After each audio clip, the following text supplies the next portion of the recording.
Und meine völlig durchgeknallte Schwester hat einen völlig durchgeknallten Gatten. Sie hat sich ein Gemälde von seinem kecken Popöchen malen lassen.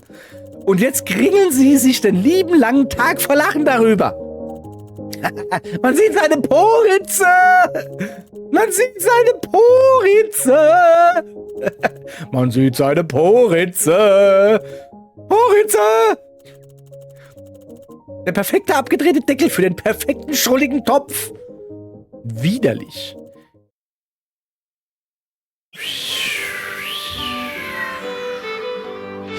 Was war das gerade? Kann ich da reingehen? Vielleicht von der anderen Seite? Oh.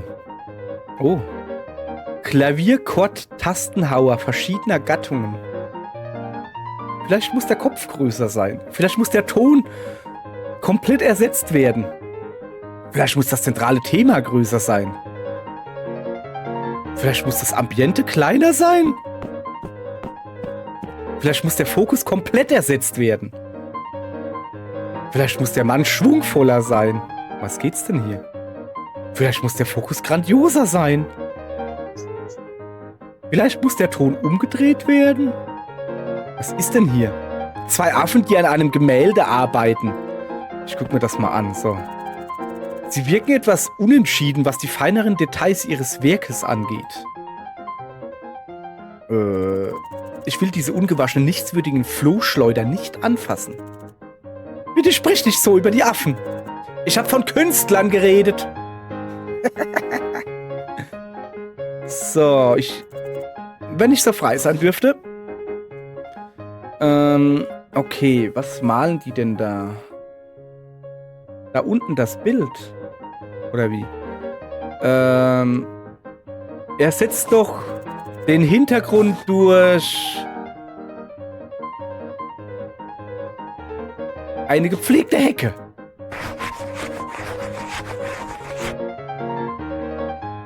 Ach so, da oben. Ach, die malen das da. Moment, hat der auch Kartoffeln in der Hand? Ah. Okay, was ist denn das? Das ist eine Art Vogel oder sowas. Erstmal umgucken hier, ja? Sieht aus wie eine Art Vogel oder sowas. Wie? Kusch! Kusch! Nix wahr! Kusch, kusch! Der will nicht. Oben sitzt noch ein Affe. Ein Gemälde von einem Knilch, der vor ein paar Schiffen irgendwelches Militärzeug zeigt. Okay. Ein Gemälde von allen möglichen... Moment, von allen möglichen, also in allen möglichen Brauntönen. Ja, das stimmt. Ein Gemälde von einem Kleinkind, dem der dreckige Hintern abgewischt wird. Okay. Ein Gemälde von betrunkenen Leuten. Colin! Steht da, Colin! Colin! Ein Gemälde von einem rosa Mann, der einen gelben Mann umarmt.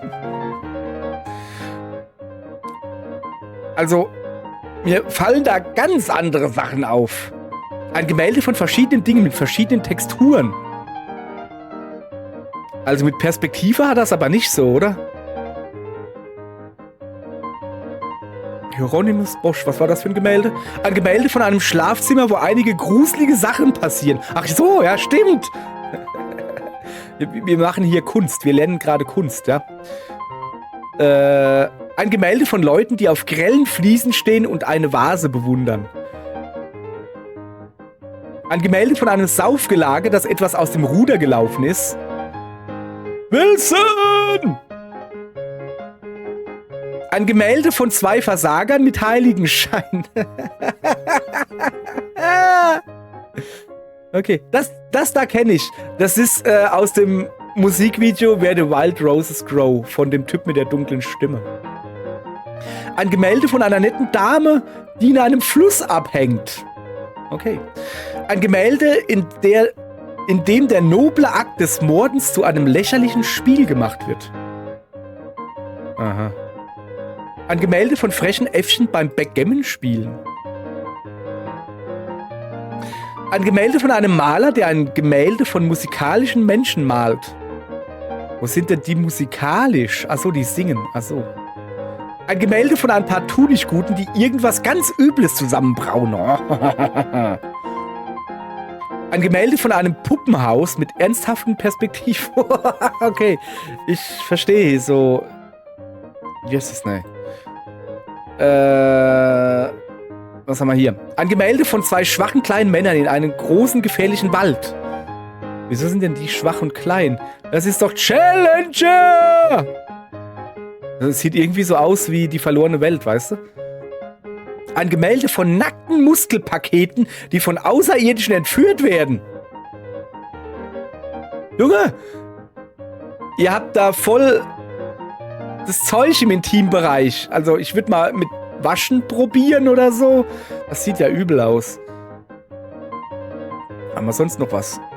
Ein Gemälde von einem menschenköpfigen Mann, der Steine trägt vor einer gepflegten Hecke. Hier, pass auf. Wenn ich so frei sein dürfte. Ersetzt doch den Kopf der Person durch einen Kohlkopf. Wunderschön. So, weiter geht's. Was haben wir denn da oben? Ein Gemälde von einem Mädchen, das sich vom Bettenmachen drückt, um ein Ei zu essen. Ein Gemälde von etwas Architektur mit ein paar Leuten. Okay. Ein Gemälde von diversen Gemälden.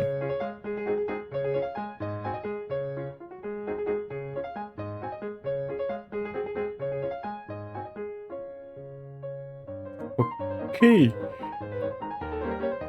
Da waren wir schon. Ein Gemälde von ein paar Schafen. Das stimmt. Ein Gemälde von einem Mann, dessen Kopf nicht da ist, wo er hingehört. Und der andere guckt sehr verwundert.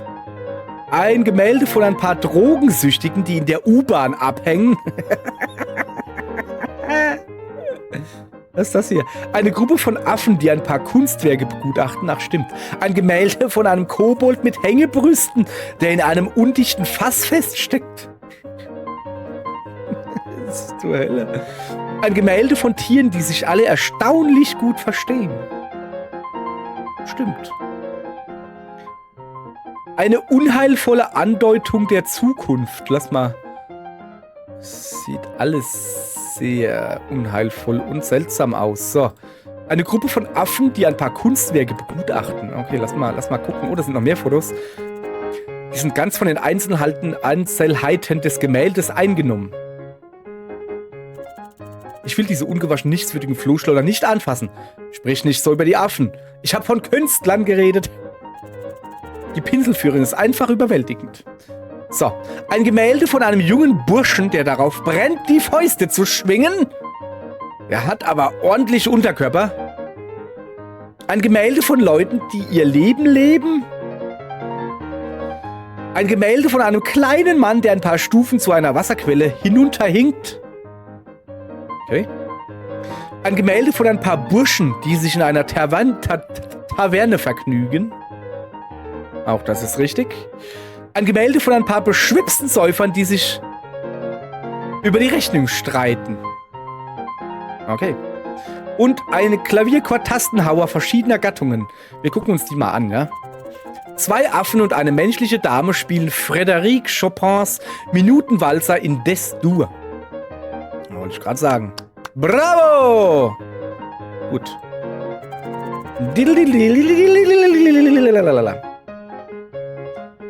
So. Okay, wir gehen mal denen da noch ein bisschen beim Malen helfen, ja? Okay, der Kohlkopf, der hat schon was, ja? Wenn ich so frei sein dürfte. Ersetzt doch die Objekte in den Armen der Person durch einen Haufen saftiger roter Äpfel, einen Haufen frische mit Ampfer gewürzte Austern, einen Haufen friedlich schlummernder Ringeltauben, einen Haufen Schweinefleischstücke.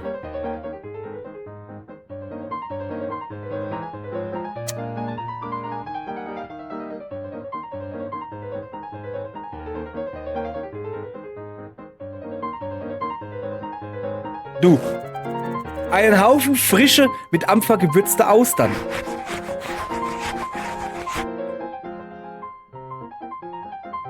Schön. Oh, da kann man noch reingehen.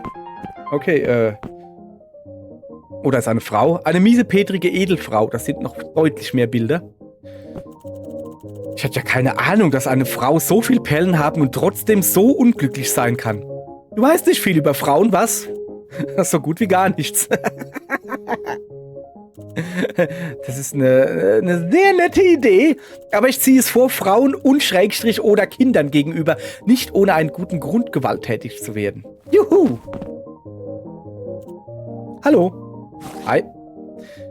Mit wem habe ich die Ehre? Isabella von Margot Pusteblum. Offenbar das hässliche Entlein im Hause Margot Pusteblum. Welche Laus ist dir denn über die Leber gelaufen, ey? Das Leben ist wie eine Hundetüte. Man weiß nie, was drinsteckt. Was ist denn eine Hundetüte? Außer, dass es auf jeden Fall irgendeine Form von Hundekacke ist. Ach so. Selbst die Liebe. Etwa jene Liebe, die all meinen Lieben zugefallen ist, während sie für mich noch immer ein ferner Traum bleibt? Kolliköttel. Selbst der Gesang der Vögel?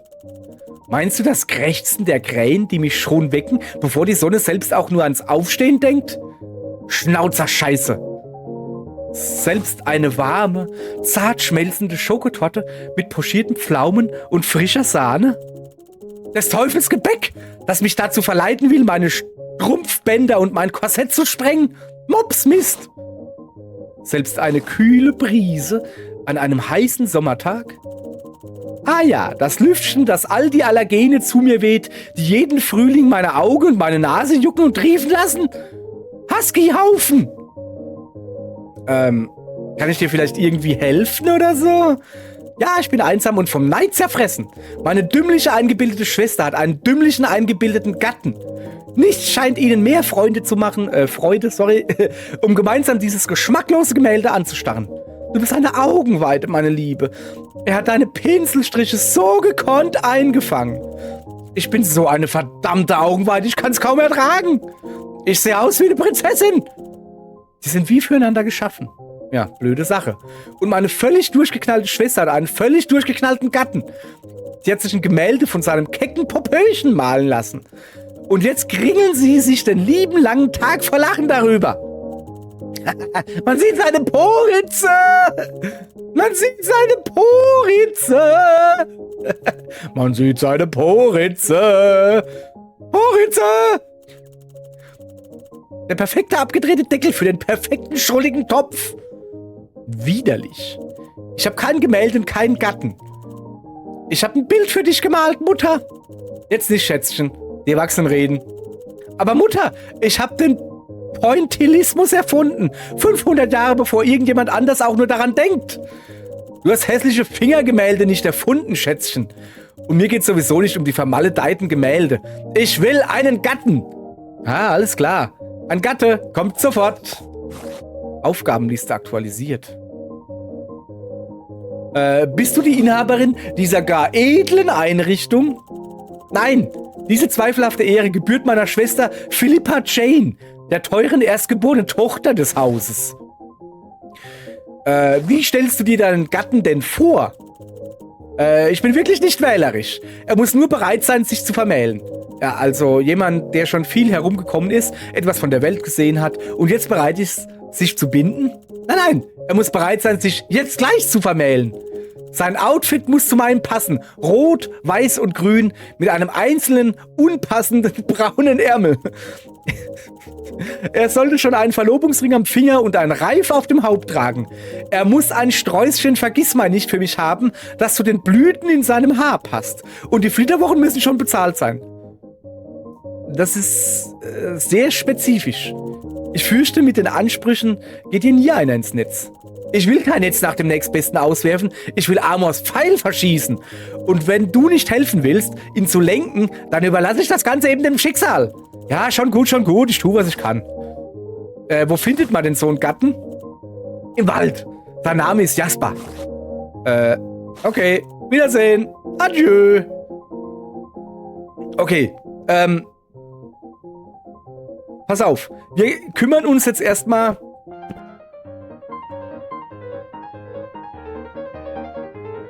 So, ich gucke mir die mal an. So, hallo?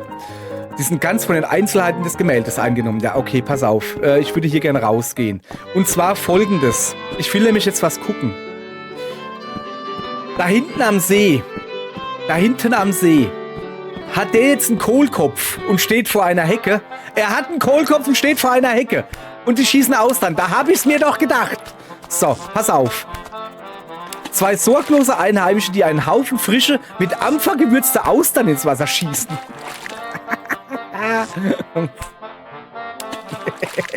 So, jetzt pass auf. Ich habe da nämlich eine Idee. Es ist egal, was die hier ins Wasser schießen, die vertreiben die Fische. Und jetzt pass auf. Jetzt kommt meine geniale Idee. Wo bin ich denn hier gelandet? Hier bin ich falsch. Tschüss. Ich muss dahin. Ich will jetzt diese eine Sache zu Ende bringen. Also. Komm mal her. Pass auf. Wenn ich so frei sein dürfte, ersetzt doch die Objekte in den Armen der Person durch Steine, einen Haufen friedlich schlummernder Ringeltauben.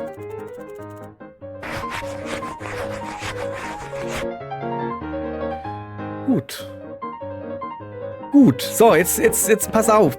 Mein Plan ist jetzt folgender. Die werden jetzt schlafende Tauben haben und versuchen ins Wasser zu schmeißen. Aber die Tauben werden aufwachen, hoffe ich zumindest. So.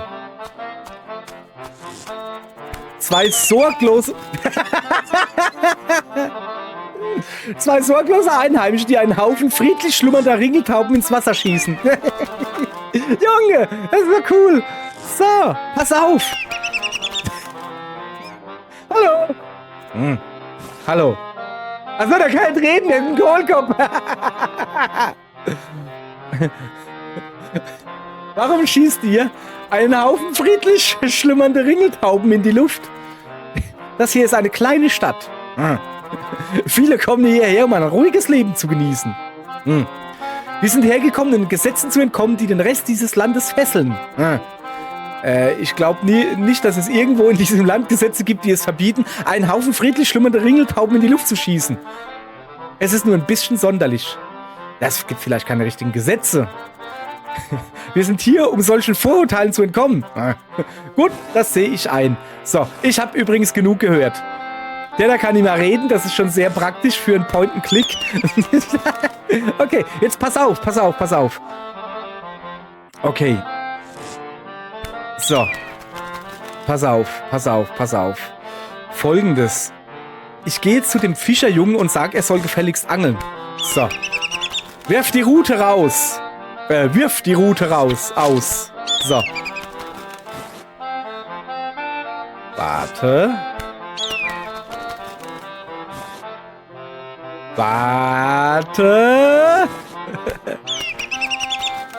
Es will wohl nichts anbeißen, hä? Nix. Ja, aber da ist ja gar kein Köder dran, sehe ich das richtig? Hallo, Horatio. Hallo. Lass uns übers Angeln reden. Klar doch. Das Wasser scheint schön ruhig zu sein. Gut. Wir müssen noch etwas vorbereiten, bevor... Wir brauchen einen Köder. Ja, lass uns mal einen Fisch fangen, ja? Okay. Keine Sorge, ich sag dir genau, was du tun musst. Warte.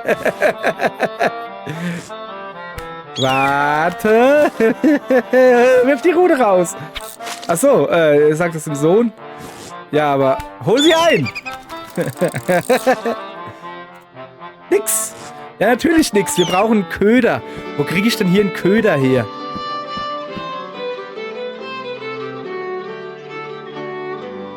Also Äpfel oder Birnen oder einen überdimensionierten Kürbis. Da, guck.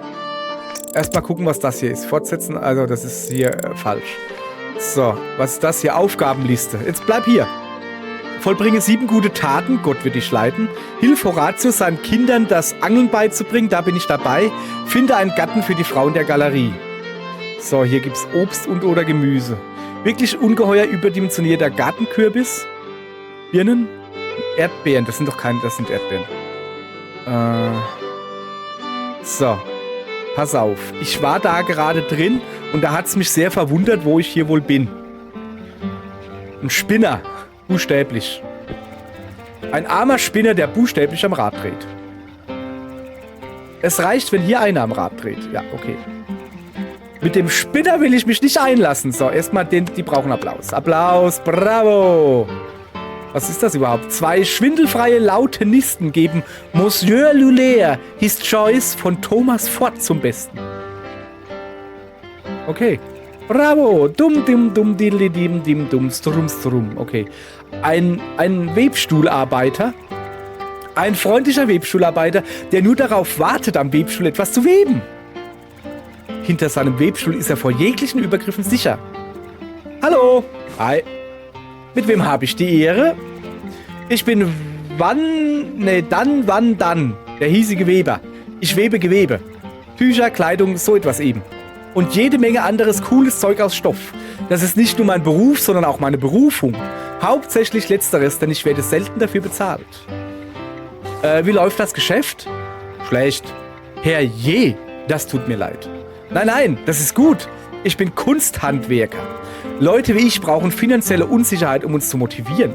Wir müssen in Armut unser Dasein fristen, um daran zu glauben, dass es sich lohnt, nach etwas Besserem zu streben. Sobald wir Erfolg haben, verlieren wir unseren Antrieb. Wir merken, dass auch Geld uns nicht die nächtlichen Schrecken vom Leibe halten kann und stumpfen kreativ und emotional ab. Ganz schön bedrückend. Je bedrückender das Leben, desto entzückender die Kleider. So, kannst du was für mich weben? Gern doch, was brauchst du denn? Weiß nicht. Möchtest du einen Teppich? Nö. Vielleicht ein schön flaches Stück Stoff? Eher nicht. Einen raffinierten Wandteppich? Nein, danke. Tja, das deckt so ziemlich alles ab, was ich mit dem Ding herstellen kann. Komm wieder, wenn dir was Bestimmtes einfällt, das du brauchst. Okay, Wiedersehen. Gehabt dich wohl, mein Freund. Er ist ein gruseliger Echsenmann. Ein etwas unheimlich wirkender Aristokrat mit Schnurrbart, der für ein Porträtmodell steht. Ach so. Hallo.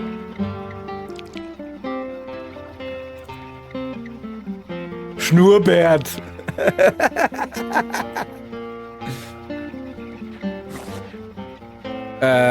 Mit wem habe ich die Ehre?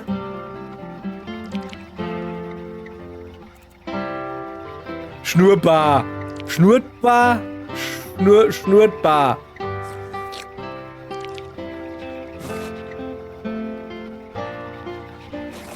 Alles in Ordnung? Schnabburt.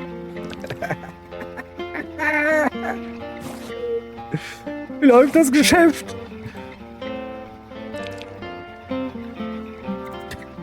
Schnurrbart. Ich gehe mal auf unbestimmte Zeit schweigen. So. Erstmal hauen wir dem eine rein. Die riesige Staffelei in fragwürdiger Perspektive ist im Weg. Ja gut, dann gucken wir uns das mal an. Ein Porträtmaler, der ein Porträt malt. Wahnsinn. Hallo. Was? Wie läuft das Geschäft? Großartig. Glückwunsch. Nein, das ist nicht gut. Ich war einst ein richtiger Künstler. Ich war kein Michelangelo, aber ich hatte Leidenschaft, Ambition, Integrität. Ich bin sicher, ich hätte irgendwann etwas von echtem Wert schaffen können. Doch sobald ich meinen ersten kleinen Erfolg feierte, wurde ich mit lukrativen Angeboten von unheimlich langweiligen Männern überhäuft. Die Aufträge waren furchtbar, aber bei so guter Bezahlung konnte ich einfach nicht widerstehen. Und sobald ich vom Reichtum gekostet hatte, wollte ich immer mehr und mehr.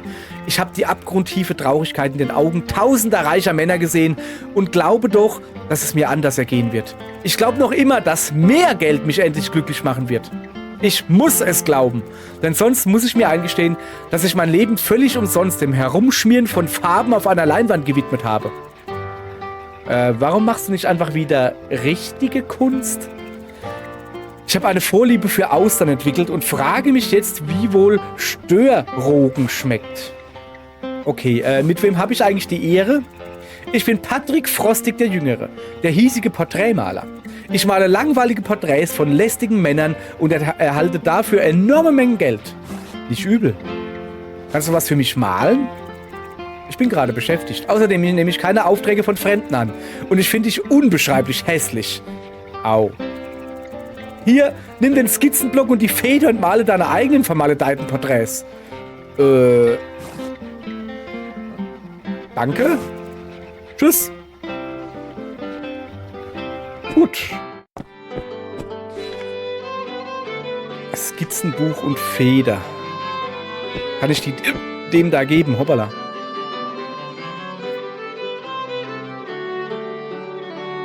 Was will der da? Ist das ein Flips?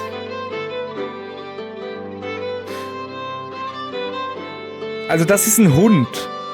Ist das ein... Das könnte halt ein Wurm sein, weißt du? Das sieht ein bisschen aus wie ein Wurm. Kann ich dem vielleicht eine Erdbeere anbieten? Umtausch und oder Erstattung ausgeschlossen. Okay, kann ich ihm... Was ist denn das da? Drücke Escape, um das Pause-Menü zu öffnen. Ja, das stimmt. Okay, Okay, kann ich dir vielleicht ein Porträt malen?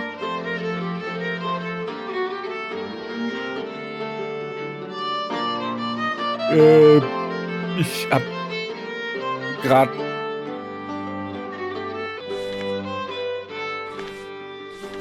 Pass auf.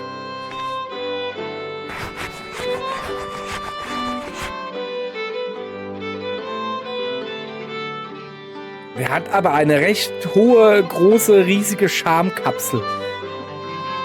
Also was genau will mir das Spiel sagen? Kann ich dem Trunkenbold vielleicht ein paar Erdbeeren geben?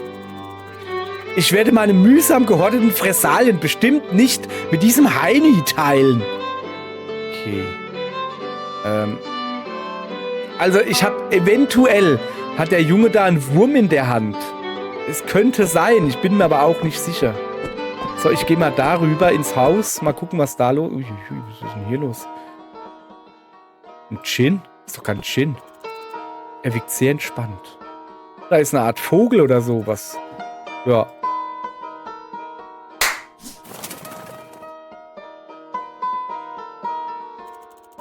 Ich werde den armen Kerl nicht vermöbeln, während er die Augen zu hat. Warum nicht? Hallo. Mit wem habe ich die Ehre? Ich bin Bartholomäus Bedusel, der hiesige Wahrsager. Könntest du mir etwas spirituelle Weissagung zuteil werden lassen? Ah, na schön, aber erwartet jetzt bloß nicht das übliche nichtssagende Spiritualistengerede. Ich habe keine Zeit, dich behutsam zu leiten, bis du selbst zur Offenbarung findest. Stell mir eine Frage, dann gebe ich dir eine Antwort. Kannst du mir verraten, wie ich für Horatio einen Fisch fange? Wo finde ich einen Garten für die Dame in der Galerie? Wie helfe ich dem Mann in dem Haus mit den brüllenden Kindern? Kannst du mir verraten, wie ich für Horatio einen Fisch fangen soll? Du musst einen geeigneten Köder... Das dachte ich mir schon. Und dann etwas gegen die Störenfriede unternehmen, die die Fische verschrecken. Hab ich schon. Dann musst du nur noch die Angel auswerfen und zum richtigen Zeitpunkt wieder einholen. Wo finde ich einen geeigneten Köder? In der mittleren Schublade des Sekretärs aus Mahagoni dort drüben. Ernsthaft jetzt? Okay. Verstanden, danke. Woher weißt du das alles? Ich kann die Grenzen meines menschlichen Körpers überwinden und eine höhere Ebene des Bewusstseins erreichen. Und so nach Belieben in einen Zustand der Erleuchtung eingehen, in dem alles eins ist.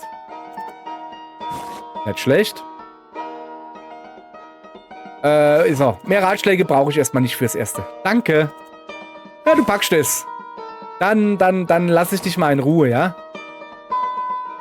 So, Sekretär aus Mahagoni. Angucken. Prächtig. Anreden. Nichts gegen den Geschmack von poliertem Holz, aber jetzt ist wohl nicht die beste Zeit, um ein Mobiliar zu lecken. Das ist eine Katze.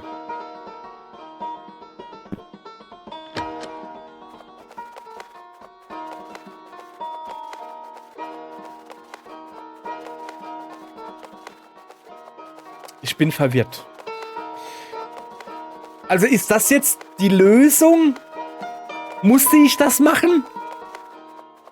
Oder ist das der Trick, wenn man nicht weiterkommt? Okay. Eine niedliche, zappelnd orange Raupe mit flauschigen Stacheln und großen schwarzen Augen. Komm, ich red's mal an. Nein.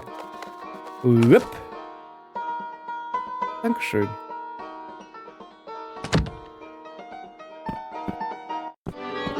Also ernsthaft jetzt. Hätte ich da auch anders dran kommen können? Oder geht das halt genau so? Hier. Ich habe dir einen neuen Köder besorgt. Danke. So, jetzt pass auf. Wirf die Rute aus.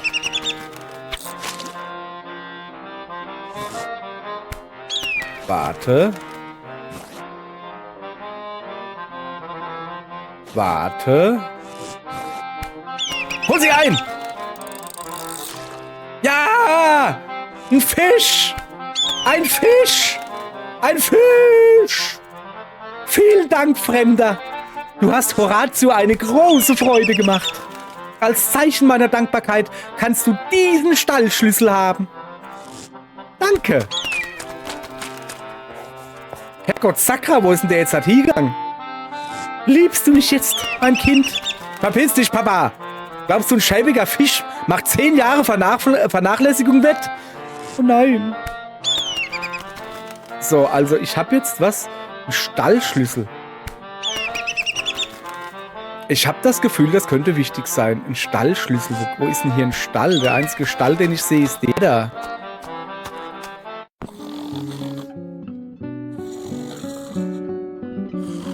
Ein Lautenduo.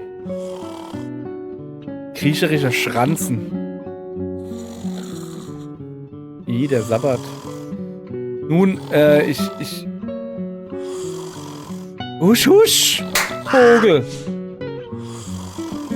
Nun, ich will die mal nicht schwören. Stattdessen würde ich mal sagen, komm mal hierher. Gehen wir mal ins Städtelein und gucken uns ein bisschen um. So, wir brauchen... Oh, guck. Okay. Also, ich habe den Kindern... Ich brauche jetzt noch einen Gatten für die Frau in der Galerie. Okay.